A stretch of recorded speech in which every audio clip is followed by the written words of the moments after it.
అందరికీ నమస్కారం. Welcome to Leo. మొత్తానికి 2025వ సంవత్సరం వచ్చింది. కూటమి ప్రభుత్వం అధికారంలోకి వచ్చి 6 నెలలు గడిచిపోయింది. ఈ గడిచిన 6 నెలల్లో కూటమి సాధించినటువంటి విజయాలు ఏంటి? ప్రజలు కోరుకున్న విధంగానే ప్రజాప్రభుత్వం చెప్పుకున్నటువంటి ప్రభుత్వం యొక్క పాలన ఉందా లేదా? 2025వ సంవత్సరంలో కూటమి ప్రభుత్వం తీసుకోబోతున్నటువంటి నిర్ణయాలు ఏంటి? వీటన్నిటికీ సంబంధించి ఒక విశ్లేషణ చేసే ప్రయత్నం చేద్దాం. మన ముందు ఉన్నారు జనసేన పార్టీ రాష్ట్ర అధికార ప్రతినిధి కె శ్రీనివాస్ గారు. సార్ నమస్కారం అండి. సార్ మొత్తానికి 2024 అంటే మనం 2025కి వచ్చేసాం. 2024లో జరిగినటువంటి గొప్ప మార్పుగా ప్రజల్లో ఉన్నటువంటి భావన ఏంటంటే జగన్మోహన్ రెడ్డి గారికి 11 సీట్లు అప్పచెప్పేసి కూటమి ప్రభుత్వాన్ని అధికారంలోకి తెప్పించుకోగలను, వాళ్ళు చేసిన గొప్ప అని చెప్పేసి ప్రజల్లో ఉన్నటువంటి భావన. అయితే వాళ్ళు కావాలి అని తెచ్చుకున్నటువంటి ప్రభుత్వానికి సంబంధించి ప్రజాప్రభుత్వంగా పేరుంది ఇప్పటికే. అయితే 6 నెలల్లో ఏం చేసింది ప్రజాప్రభుత్వం? 2025కి సంబంధించి అంటే ఇయర్ క్యాలెండర్కి సంబంధించి ప్రభుత్వం ఏదైనా గొప్ప నిర్ణయాలు తీసుకోబోతూ ఉంది. మొత్తానికి దీని గురించి మీరే ఉంటారు? వెంకట గారు, ఈ కూటమి ప్రభుత్వం ఏర్పడి 6 నెలలు పూర్తయి 7 నెలలకు అడుగుపెట్టాం. నూతన సంవత్సరంలోకి అడుగుపెట్టాం. సరే, ఒక ప్రజలకి మంచి చేయాలనే తపన ఉన్నటువంటి నాయకత్వం ఈరోజు అధికారంలోకి వచ్చింది. అనుభవం ఉన్నటువంటి నాయకుడు ఏంటి చంద్రబాబు నాయుడు గారు, ప్రజల కళలో వెలుగు చూడాలని చూపించినటువంటి ఆలోచనతో పవన్ కళ్యాణ్ గారు, మళ్ళీ వీరిద్దరి కలయికతోటి రాష్ట్రం గత 60 నెలల చీకటి పాలన నుంచి 6 నెలల వెలుగులోకి వచ్చాం. ఓకే. వచ్చిన తర్వాత మొట్టమొదటిగా మనకి అనేక ఛాలెంజెస్ ఈ ప్రభుత్వంలో మన చేతికి వచ్చేటప్పటికి కనీసం చేతిలో చిల్లిగావు లేకుండా మొత్తం ఖజానా ఖాళీ చేసి దాదాపు 12 లక్షల కోట్ల రూపాయలు అప్పు పెట్టి ఒక విధమైనటువంటి రాక్షసానందం కూడా వాళ్ళు పొందుతున్నారు. మేము మొత్తం ఖాళీ చేసి ఇచ్చాం కదా, వీళ్ళు ఏం చేయగలరు, హామీలు ఇచ్చారు కదా, సూపర్ 6 అన్నారు, అదన్నారు, ఇదన్నారు, అవన్నీ ఎలా నెరవేర్చగలరు, అమరావతి ఎలా కట్టగలరు, పోలవరం ఎలా పూర్తి చేయగలరు, రకరకాలైనటువంటి హేళంతో ఒక రాక్షసానందం కూడా పొందుతున్నది ఆ పార్టీ. ఓడిపోయినందుకు బాధ కన్నా అయితే నేను వెంకట గారు నేనేం చెప్తానంటే, సముద్రం పెద్దదే ఉండొచ్చు, పెద్ద సముద్రం అయి ఉండొచ్చు, ఎంత పెద్ద సముద్రం అయినా కూడా ఈత వచ్చిన చేపకి చాలా చిన్నదే. చంద్రబాబు నాయుడు గారు అటువంటి వ్యక్తి ఎన్ని సంక్షోభాలు చూసుంటారో, ఎన్ని ఒడిదొడుకులు చూసుంటారో, ఎన్ని రాజకీయాలు చూసుంటారో, ఇటువంటి వైఎస్ఆర్ కాంగ్రెస్ పార్టీ అని పిత్త పరుగులు అంటారు చూసారా, అటువంటి ఎన్ని చూసుంటాడు ఆయన. నేను అంటుంది కొంచెం సమయం పడతా తప్ప రాష్ట్రాన్ని తిరిగి గాడిని పట్టడంలో అసలు ఎటువంటి అనుమానాలు కూడా లేవు. సరే, ఈ 6 నెలల్లో మీరు ఏం చేశారు అని మీరు అడుగుతున్నారు. సరే, 6 నెలల్లో మేము కార్యక్రమాలు మొదలు పెట్టేటప్పటికి ఒక విధమైనటువంటి బుడమేరు వరద కూడా వచ్చింది మనకి. బుడమేరు వరద అప్పుడే చంద్రబాబు గారి నాయకత్వం అంటే ఎలా ఉంటుందో అన్నది చూశారు ప్రజలు. అంత పెద్ద విపత్తు వచ్చిన తర్వాత కూడా ఇమీడియట్గా అతను ఒక సేనాని కింద అక్కడ దిగి బుడమేరు వరదల్లో ఆయన ప్రత్యక్షంగా దగ్గరుండి ప్రజల కష్టసుఖాలు తెలుసుకుంటా వాళ్ళని అక్కడి నుంచి కష్టాల నుంచి గట్టెక్కించే ప్రయత్నం చేసుకుంటూ వచ్చారు. నేను అంటుంది అది ఒక విపత్తు కూడా మనం గుణపాఠం. ఎందుకు విపత్తు మనం ఆపలేము, చెయ్యటిని కాలు పెట్టి మనం ఆపలేము. వచ్చిన తర్వాత దాన్ని ఏ విధమైన ఎదుర్కోవాలన్న దాని మీద నాయకత్వ లక్షణం ఉంటుంది, అది చూపించాం. తర్వాత వెంకట గారు, మేము వచ్చిన వెంటనే ఏం మాట అయితే చెప్పామో మొట్టమొదటిగా పెట్టింది డిఎస్సి ఫైల్ మీద సంతకం పెట్టాం. వచ్చే విద్యా సంవత్సరానికి అటువంటి భర్తీ ఉపాధ్యాయుల భర్తీలు కూడా జరుగుద్ది. మనకి ఎలాగ ఎస్సీ కమిషన్ ఈరోజు నివేదిక ఒకటి ఇవ్వాలి కేటగరైజేషన్ సంబంధించి. ఆ నివేదిక వస్తే అది కూడా లైన్లోకి వస్తుంది. రెండోదిగా ఏదైతే గత ప్రభుత్వం మీద ప్రజలకు ఎక్కడ భయం కలిగిందంటే ల్యాండ్ ఇష్యూస్, ఆ ల్యాండ్ టైటిలింగ్ యాక్ట్ రద్దు చేస్తాం.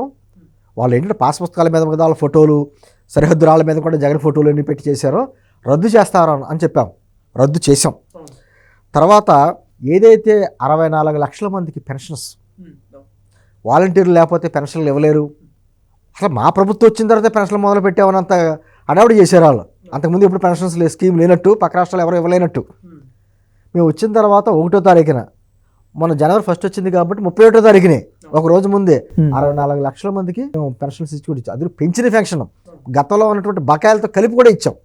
తర్వాత ఏదైతే పేద ప్రజలకి ఓ పట్టెడు అన్నం పెట్టాలో, ఒక 5 రూపాయలతోటి భోజనం అని చెప్పేసి ఏదైనా పెట్టుకున్నామో అన్నా క్యాంటీన్లు, దుర్మార్గంగా అది రాక్షసంగా అవి కూడా మూసేశారు గత 5 సంవత్సరాల్లో.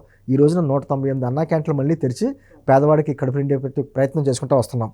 తర్వాత 5,000తోటి యువతని 5,000 ఇచ్చి ఇదే ఉపాధి కల్పించేసామని చెప్పేసి వాలంటీర్లు పేరు పెట్టి వాళ్ళకి రకరకాలైన కార్యక్రమాలు చేశారు. మేము 5,000 ఆ 5,000 జీతం కాదు, 25 సంవత్సరాల భవిష్యత్తు ఇవ్వాలనే ఉద్దేశంతో మనం సెన్సస్ చేసుకుంటూ వస్తున్నాం. నైపుణ్య గణన అంటాం కదా, స్కిల్ సెన్సస్ చేసుకుంటూ వచ్చి వాళ్ళ ఎటువంటి నైపుణ్యాలన్నీ అన్నీ వెలికి తీసి వాళ్ళ కాళ్ళ మీద వాళ్ళు నిలబడేలాగా వారే 10 మందికి ఉపాధి కల్పించే అవకాశాలు ఉండేలాగా యువతకి నైపుణ్యంగా మొదలుపెట్టాం. ఓకే. తర్వాత మనం అందరికీ తెలిసినది, ఇంకా అమరావతి గురించి ఎంత తక్కువ చెప్పుకున్నా తక్కువ. ఎందుకంటే అమరావతి మేము వచ్చిన తర్వాత 3 ప్రాంతాలకు మధ్య చిచ్చు పెట్టకూడదనే ఉద్దేశంతో అమరావతి ప్రాంతాన్ని మేము ఒప్పుకున్నాం రాజధానిగా అని చెప్పినటువంటి వ్యక్తి అధికారంలోకి వచ్చిన తర్వాత దాని అమరావతిని ఎడారి అని, లేకపోతే ముంపు ప్రాంతం అని, ఒక్కొక్కసారి మూడు పంటల ప్రాంతం అని, లేకపోతేనేమో శ్మశానం అని, ఇంకా రాజధాని రైతులు ఇన్ని విధాలుగా హింసించాలో అన్ని రకాలుగా హింసించారు. అమరావతిని నాశనం చేశారు, సర్వనాశనం. తిరిగి ఈ రోజున అమరావతిలో కళకళలాడుతుంది. ఫ్లడ్ లైట్ వెలుగులతోటి ఎక్కడికెక్కడ అక్కడ కార్యక్రమాలు ఏ విధంగా జరగాలని ప్లానింగ్ తోటి అమరావతి కళకళలాడుతుంది. ఇంక తర్వాత పోలవరాన్ని అంతకు ముందు 72% పూర్తి చేసి వాళ్ళ చేతిలో పెడితే 3% కూడా పూర్తి చేయలేకుండా 2021 డిసెంబర్, 2022 డిసెంబర్, 2023 డిసెంబర్ అని చెప్పుకుంటూ వచ్చారు, కాలయాపన చేశారు. 2 మంత్రులు మారారు. ఒక మంత్రి అయితే పోలవరం గురించి నాకే అర్థం అవుతలేదు, ప్రపంచానికి ఏం అర్థం అవుతున్నట్టుగా ఒక మంత్రి మాట్లాడాడు. అంటే అటువంటి పోలవరం ఈ రోజున కేంద్ర ప్రభుత్వ సహకారంతో మళ్ళీ పోలవరం పనులు, డయాఫ్రామాల పనులన్నీ మొదలుపెట్టాం. తర్వాత సార్, గత 5 సంవత్సరాల్లో మన రాష్ట్రంలో రోడ్లు ఎలా ఉండి మనకు అందరూ తెలిసిందే. రోడ్ల మధ్య గుంతలు కాదు, గుంతల మధ్య రోడ్లు ఎత్తుకునే పరిస్థితి ఏర్పడింది. అటువంటి పరిస్థితి నుంచి ఈ రోజున మనకి పెట్టుబడిదారులు ఎవరన్నా ఇక్కడ రావాలంటే ఇక్కడ రహదారులు కూడా సరైనటువంటి రోడ్ల మీద ఎవడో పెట్టుబడిదారు రాడు. అందుకని రోడ్ల మీద ఇంపార్టెంట్. అందుకని దాదాపు సంక్రాంతి కల్లా 19,911 కిలోమీటర్లు పూర్తి చేయాలనే ఉద్దేశంతో 860 కోట్లు కూడా విడుదల చేసి పనులు మొదలుపెట్టాం. ఏదైనా కొద్దిగా చిన్న పెండింగ్ పనులు ఉన్నా జనవరి నెలాఖరికి కానీ నెక్స్ట్ మంత్ కానీ అవి కూడా కంప్లీట్ అవుతాయి ఈ రోజున. అంతేకాదు, డోలీ మూతలు లేని రాష్ట్రంగా ఉండాలని చెప్పేసి పవన్ కళ్యాణ్ గారు గిరిజన ప్రాంతాలు కూడా సందర్శించి అక్కడ రోడ్లు ఓపెన్ చేయించి, అదే సందర్భంలో మన కంకిపాడు కూడా వచ్చారు ఆయన. రోడ్డు వేస్తారు, రోడ్డు నాణ్యత కూడా ఎలా ఉందనేటువంటిది పరిశీలించి కూడా మరి చెప్పారు. అంటే ఖచ్చితంగా ఒక విధమైనటువంటి గతంలో ఆల్రెడీ రోడ్లు వేయమంటే కాంట్రాక్టర్ కూడా రావట్లా, ఎందుకంటే పెండింగ్ బిల్స్ చాలా పెట్టేశాడు.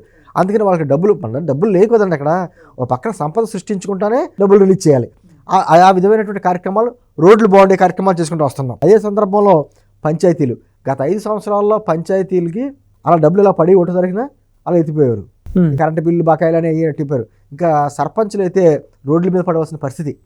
అటువంటి వాళ్ళు ఈ రోజున పంచాయతీ 15వ ఆర్థిక సంఘం నిధులు తినేలా వాళ్ళకి పడుతున్నాయి. చక్కగా వాళ్ళ గ్రామ సభలో చక్కగా నిర్వహించుకుంటున్నారు. వాళ్ళ గ్రామాల్లో ఉండే పనులన్నిటికీ నిధులు ఉన్నాయి, సమకూర్చుకుంటున్నారు. మళ్ళీ గ్రామ స్వరాజ్యం ఎలా ఉంటుందో అన్నది ఈరోజు చూస్తున్నాం. అదేవిధంగా పర్యావరణం మీద దృష్టి పెట్టాం, పొల్యూషన్ మీద. ఇవన్నీ అంటుంది ఒక చిత్తశుద్ధితో ఉన్న ప్రభుత్వం ఏ విధంగా చేయగలదు, 6 నెలలు చేయగలదు అంటే చేసి చూపించండి. ఇవన్నీ మీకు గుర్తుండే ఉంటుంది. ఓట్ ఆన్ అకౌంట్ బడ్జెట్ పెట్టి 1,29,000 కోట్లతో అప్పట్లో పెట్టినప్పుడే కూడా మేము సంక్షేమానికి 15,000 కోట్లను, జలవనరులకి 13,000 కోట్లు పెట్టాం.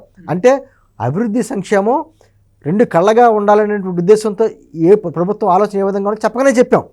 తర్వాత పోలవరాన్ని ఈ రోజున చంద్రబాబు గారు మొన్న చెప్పారు, బసక చర్యలకు అనుసంధానం చేసి రాయలసీమను మళ్ళీ సస్యశ్యామలం చేయాలనేటువంటి ఉద్దేశంతో కార్యక్రమం చేపట్టారు. దానికి కూడా నిధుల సేకరణ అనేది జరుగుతుంది. తర్వాత టీటీడీ, తిరుపతి దేవస్థానం గురించి గత 5 సంవత్సరాలు చూశారు కదా, నిన్న పేపర్లో చూసాం. ఒక చైర్మన్ గారే సంవత్సరానికి 1,00,000 లెటర్లు ఇచ్చారట, బ్రేకింగ్ లెటర్లు. ఇంకా రోజా లాంటి వారు వారానికి ఒకసారి కనపడేది ఆవిడ.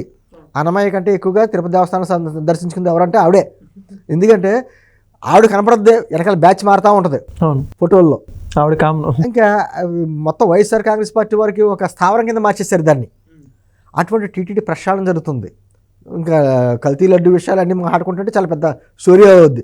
తిరుపతిని మళ్ళీని ప్రముఖ దేవస్థానం అటువంటి తిరుపతిని మళ్ళీ పునర్వైభవం ఏ విధంగా తీసుకురావాలో తీసుకొస్తున్నాం. రాష్ట్రంలో టూరిజం డెవలప్మెంట్ ఈ రోజున కందుల దుర్గేష్ గారు మినిస్టర్, ఆయన కూడా టూరిజం ఎక్కడెక్కడ డెవలప్మెంట్ చేయాలన్నది ఒక ప్రణాళికబద్ధంగా చంద్రబాబు గారి ఆదేశాలతో ఆయనే చేసుకుంటూ వెళ్తున్నారు.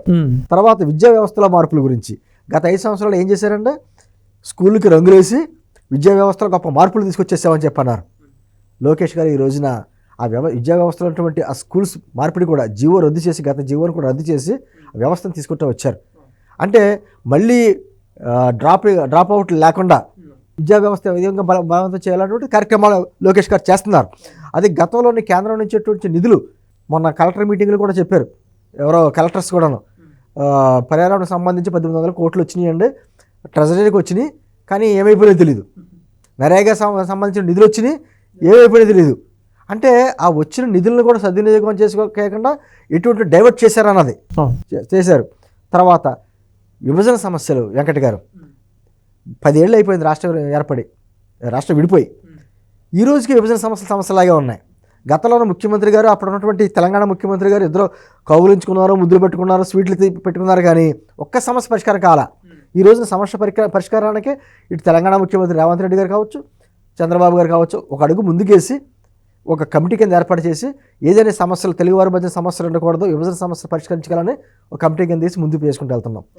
గత ప్రభుత్వంలో వచ్చిన ఇంకో మార్పు మేము వచ్చిన తర్వాత చెత్త పన్ను రద్దు, చెత్త మీద కూడా పన్ను వేసాడు కదండి జగన్మోహన్ రెడ్డి. ఆ చెత్త పన్ను రద్దు చేసేటువంటి కార్యక్రమాలు చేసుకుంటూ వచ్చాం. అదేవిధంగా గీత కార్మికులకు కూడా వాళ్ళు ఉన్నటువంటి మద్యం దుకాణాల్లో 10% వాళ్ళకి కోట కింద ఇచ్చి అది చేసుకుంటూ వచ్చాం. అర్చకులకి జీతాలు పెంచాం. దూపదైవ నైవేద్యాలు అన్నీ ఉండేలాగా అన్ని కార్యక్రమాలు చేసుకుంటూ వచ్చాం. స్వర్ణకారులకి ఉంటారు కదా, స్వర్ణకారులు అంటారు, వాళ్ళకి కార్పొరేషన్ ఏర్పాటు చేసాం. అదేవిధంగా మత్స్యకారులకి GO 217 మేము వచ్చిన వెంటనే రద్దు చేస్తామని చెప్పాం, రద్దు చేసాం. అంటే మీరు అన్నారు, ఇందా చెప్పారు, చేనేత కార్మికులకి GST రద్దు చేసాం. మహిళలకి gas cylinder, already gas cylinder ఒకటి వచ్చింది, మిగతా కూడా వస్తాయి. ఆ గ్యాస్ సిలిండర్ ఇస్తామన్నాం. దీపం పథకంతో అది ఇస్తున్నాం. ఉచిత బస్సు ప్రయాణం మీద ఆల్రెడీ త్వరలో అది కూడా ఏర్పాటు చేయబోతున్నాం. నేను అంటుంది కొన్ని మర్చిపోయి ఉండొచ్చు కూడా నేను, ఇంకా చాలా ఉంటున్నాయి. కొత్త మద్యం పాలసీ తీసుకొచ్చారు. మద్యం పాలసీ, ఇసుక ఉచిత ఇసుక అన్నాం, ఉచిత ఇసుక ఇస్తున్నాం, కానీ కొన్ని లోపాలు ఉన్నాయి, లోపాలు సరి చేసుకుంటూ వెళ్తున్నాం. అంటే మద్య విధానంలో మార్పు తీసుకొస్తున్నాం. అన్నిటికంటే ముఖ్యంగా వెంకట గారు, ఈ రోజున దాదాపు 1,80,000 కోట్ల పెట్టుబడులు రాష్ట్రానికి, దాదాపు 2,60,000 మందికి ఉపాధి కలిగేటువంటి కార్యక్రమాలు ఈ రోజు అన్ని సాయాలు జరుగుతున్నాయి. కొత్తగా విమానాశ్రయాలు 7 విమానాశ్రయాలు కట్టడానికి ప్రణాళికలు సిద్ధమవుతున్నాయి. భోగాపురం పూర్తి వచ్చిన దాదాపు అవుతుంది. నేను అంటుంది రేపు పొద్దున్న దావోస్ పర్యటనకి వెళ్తున్నారు చంద్రబాబు గారు, లోకేష్ గారు కూడా వెళ్తున్నారు. దావోస్లో మన రాష్ట్రానికి సంబంధించిన ఎటువంటి వనరులు ఉన్నాయి, ఇక్కడ పెట్టుబడి పెడితే మీకు ఎటువంటి లాభం అనేటువంటిది ఒక చక్కగా ప్రణాళికబద్ధంగా వారికి చెప్పే కార్యక్రమం చేసి పెట్టుబడులు ఆకర్షించే కార్యక్రమాలు చేస్తున్నారు. ఖచ్చితంగా వస్తాయి. గతంలోనూ జరిగి, గతం వెళ్ళారు దావోస్లో, మీకు గుర్తుండే ఉంటుంది. వెళ్ళి పంచప్రభాకర్ని కలిసాడు ఈయన జగన్మోహన్ రెడ్డి. ఎవరైనా పారిశ్రామికవేత్తలు కలవరా అంటే పంచప్రభాకర్ని కలిసాడు. అంటే వాళ్ళు ఎన్ని మాటలు చెప్పారు, కోడిగుడ్డు, గుడ్డు పెట్టాలి, పొదగాలి, ఇవన్నీ రకాలుగా చెప్పారు. ఈ రోజున జరుగుతున్నటువంటి కార్యక్రమాలు, రాష్ట్రంలో ప్రధాన సమస్య అంటే కొన్ని గ్రామాల్లో వెంకట గారు యువత ఉన్నట్ల, ఒక వయసు దాటిపోయిన తర్వాత వృద్ధులు తప్ప ఆ గ్రామాల్లో యువత కనుమరుగైపోతున్నారు. వాళ్ళు ఎక్కడ హైదరాబాద్కో, చెన్నైకో, బెంగళూరుకు వివిధ పనుల మీద వెళ్ళిపోతున్న పరిస్థితి. ఈ రోజున రాష్ట్రంలో ఉన్న యువతకే అక్కడే ఉపాధి కలిగి ఉంచేటువంటి కార్యక్రమాలు ఇవన్నీ చేసుకుంటా మాకు ఒక పెద్ద లక్ష్యం. 2047 భారతదేశానికి స్వాతంత్రం వచ్చిన 100 సంవత్సరాల నాటికి రాష్ట్రం ప్రపంచంలోనే అద్భుతమైనటువంటి రాష్ట్రంగా ఎదగాలి అనేటువంటి ఉద్దేశంతో ఆంధ్రకాలంలో సంతోషం, పేదరికమైనటువంటి సమాజం, వ్యవసాయదారులకి టెక్నాలజీ అనుసంధానం చేయడం, డీప్ టెక్ లాంటివి ఏర్పాటు చేయడం కావచ్చు. అవి నేను అంటుంది వ్యవసాయదారులు, రైతుల కళల్లో వెలుగు చూడాలి.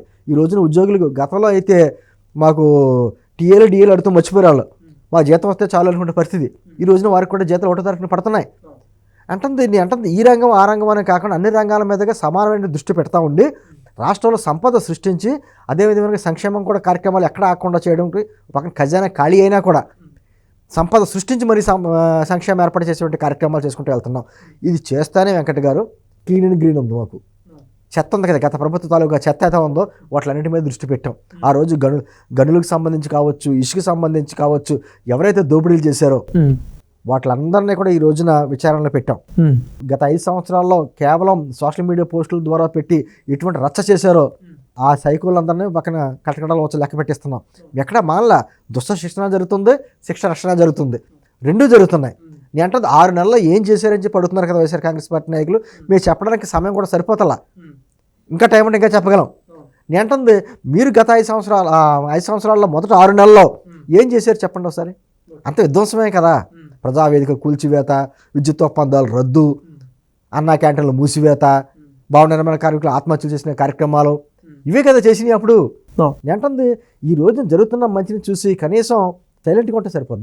మీరు ఏం చేయకల్లా, కానీ దీని మీద బురద జల్లే కార్యక్రమాలు చేస్తే మాత్రం ప్రజలు హర్షించరు. ఇది చెప్పదలుచుకున్నది. ఓకే, చాలా చక్కగా చెప్పేశారు. రానున్న రోజుల్లో కూడా ఇదే అభివృద్ధి కొనసాగించాలని చెప్పేసి కోరుకుందాం. థ్యాంక్ యూ, ధన్యవాదాలు. Please subscribe to Leo News for more videos.